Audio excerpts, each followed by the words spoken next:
First time. I'm really excited to be back in Berlin. I left 5.5 years ago when I sold Icos to Agreco. So what a fantastic venue. It's great to be in Kreuzberg, which at the time was a really, really cool hot spot for my employees. I want to introduce Vutility to you. I've recently assumed responsibility for the company. It's been around for a while. Our premise is that by creating greater visibility to energy usage, our customers are able to improve operational efficiency, reduce their energy usage, and actually generate revenue.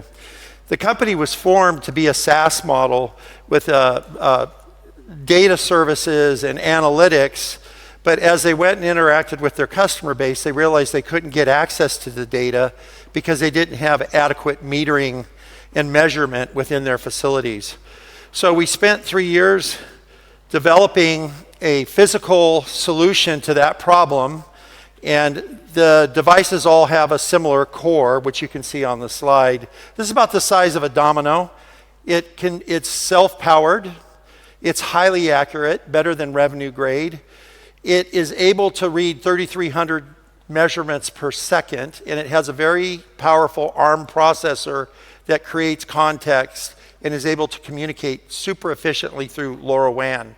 So our customers across the globe, we're in over 20 countries, and we're protected by 21 patents, global patents, and those impact both the device design and the way it communicates with LoRaWAN. You'll see that those attributes are consistent with all the devices. Our mission is to digitize the operating environment for C&I customers, and we do that across multiple segments. We're developing a front-of-the-meter solution currently that uses the same core. That came as a result of CFE in Mexico, the national utility, was using our device in front of the meter in the open operating environment because it had such powerful usage, but it's really not designed for that. So we'll be moving the product line in front of the meter with the same attributes I described before. We have two applications. They're both mobile enabled. We have a do-it-yourself mentality with the device, so we're trying to make this super easy for our customers, inexpensive, and not require the services of third parties because that's becoming a constraint for them. So the application on your right or on your left is what we use to board the device and provision it. The customers do that themselves. And then on the other side of that slide, you can see what we call review, which gives them the analytics visually, both as data and as graphically, so they have a reason to believe. All that happens within 5 minutes of implementation. We have some extremely powerful use cases. So our customer base is very varied, but I want to highlight a couple examples. The largest investor-owned hospital organization in the United States implemented a pilot across 10% of their facilities. And what they found is that they could deploy over 150 sensors in that campus in less than 4 hours. And the combination of the data that came out of those sensors allowed them to develop 9 different use cases in the first 75 days of operation. The use case for the entire enterprise is they'll spend $14 million for both the devices and the services to implement them, and they'll save $94 million a year. A second example would be in the oil and gas space. Chevron, who's one of our investors, invested $460,000 in infrastructure to solve a problem at one of their refining plants. It had to do with a compressor and harmonics.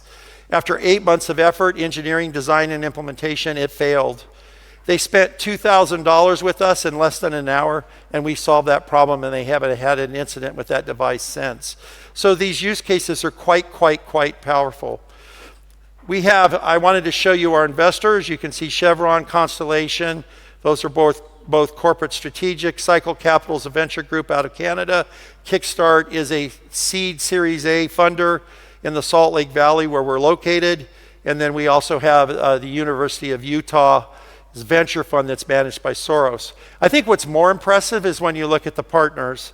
You can see we have 3 different L&S providers that are using the device as a baseline energy monitoring tool. That includes T-Mobile, it includes Verizon, and includes Comcast, and also NNNCO down in Australia. So all of them are looking to the device to enable their services. And then when you get down to our direct customer relationships, you don't see it on there, but both Boeing and Airbus are implementing it. Netflix uses the device, Starbucks, JCPenney's, Costco, the largest wholesale retailer in the United States, all of them are using it to develop use cases. The market's huge for us. It's plenty large. That is not our issue. Our issue is scaling the business and getting the devices into the field as quickly as possible. We're already actively engaging the adjacent markets around insurance services and other things with our customer base. We see the growth of the business taking off. I've been here 7 months, so it's a typical mandate for me to come in and really accelerate commercialization and increase capital efficiency. That is going extremely well. Our pipeline has grown by 100 times in the last 7 months. We did more revenue in the first quarter than we did the last 2 years, and we will do 10x the revenue we did in 2022, and we're already ahead of plan. Our margins are in excess of 80%. So we have SaaS-like margins with a piece of hardware that has disrupted the industry and has few competitors. I was here to raise a bridge round between Series A and Series B. We've been at it for about 75 days. It will close next Friday. So the mandate really changed as I've been doing these pitches over the last 60 days.